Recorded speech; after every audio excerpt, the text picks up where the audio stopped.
जो है नाम लेना अनुचित होगा।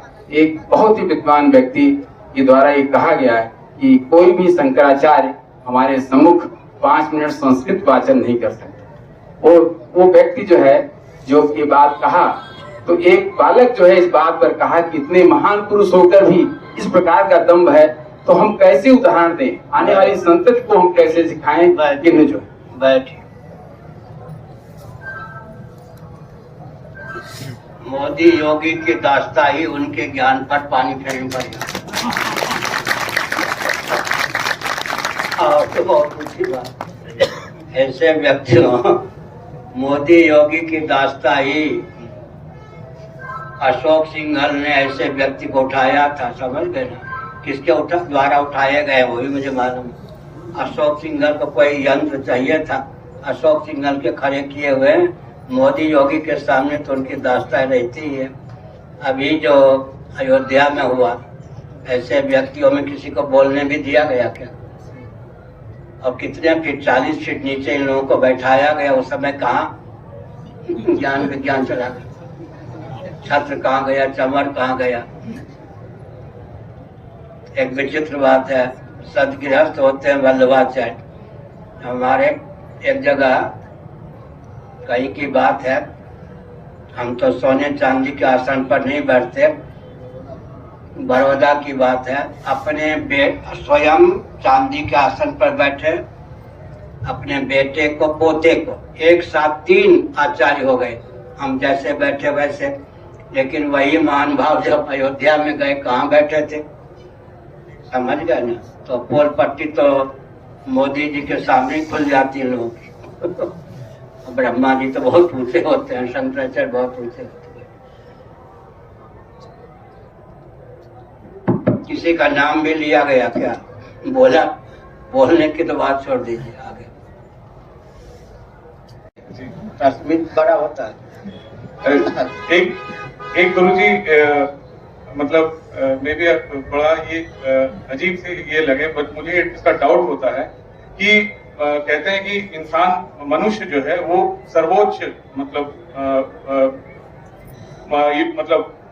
मोस्ट इंटेलेक्चुअल मतलब पिनिकल ऑफ एवोल्यूशन है। मतलब तो कली काल में इतना पाप हो रहा है, इंसान का मतलब कैसे इतना पॉपुलेशन बढ़ रहा है, क्योंकि मतलब इतना पाप हो रहा है, और क्योंकि मतलब बहुत पुण्य कर्मों के बाद ही इंसान का जन्म मिलता है, तो पॉपुलेशन कैसे इतना बढ़े ही जा रहा है?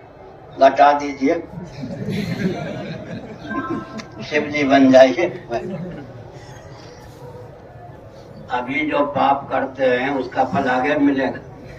जिन्होंने पुण्य किया उसके फलस्वरूप उनको मनुष्य शरीर की प्राप्ति हुई। मनुष्य शरीर कर्मायतन, भोगायतन, ज्ञानायतन है। इसका जो दुरुपयोग करते हैं, देखिए अभी उर्वर भूमि में ऋतुकाल में जो बीज बोया गया तत्काल फल थोड़ा देगा क्या? पानी पीते हैं तत्काल फल मिल जाता है, भोजन करते हैं तत्काल फल मिलता है। लेकिन उर्वर भूमि में ऋतुकाल में भी जो बीज बोलते हैं तत्काल थोड़े अंकुरित हो जाए या फल फूल को दे दे। इसलिए इस समय जो मनुष्य जीवन का दुरुपयोग कर रहे हैं, कालांतर में उनका फल, दुरुपयोग का फल, पाप का फल मिलेगा। पुण्य के फलस्वरूप मानव जीवन प्राप्त हुआ। मानव जीवन का उपयोग और विनियोग सबके हित में, अपने हित में करना चाहिए।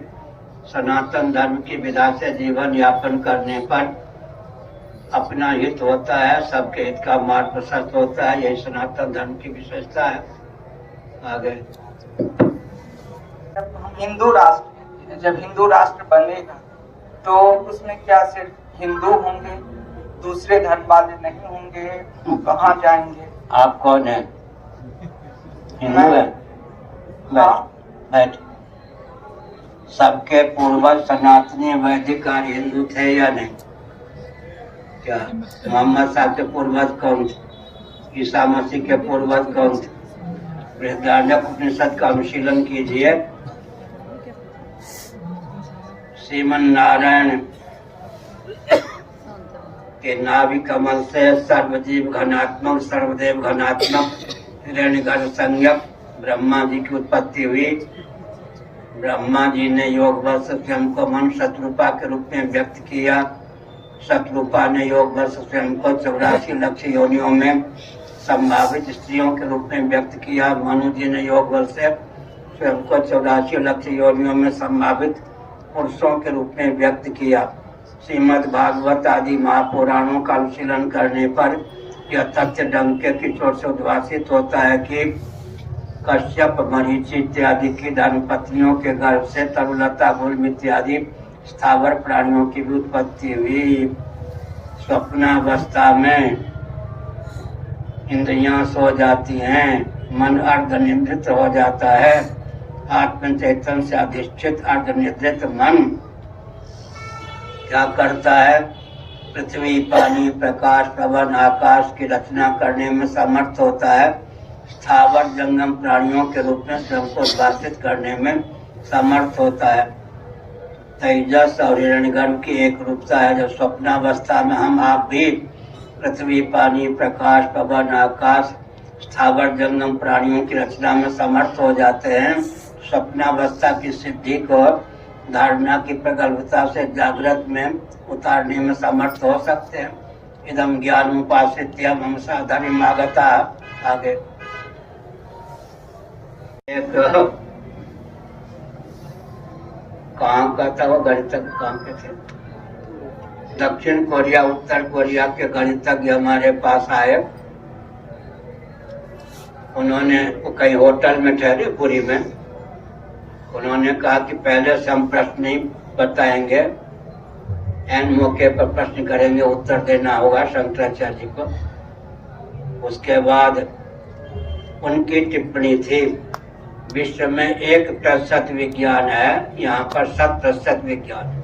उनकी टिप्पणी। लेकिन हमको कोई चिंता नहीं है।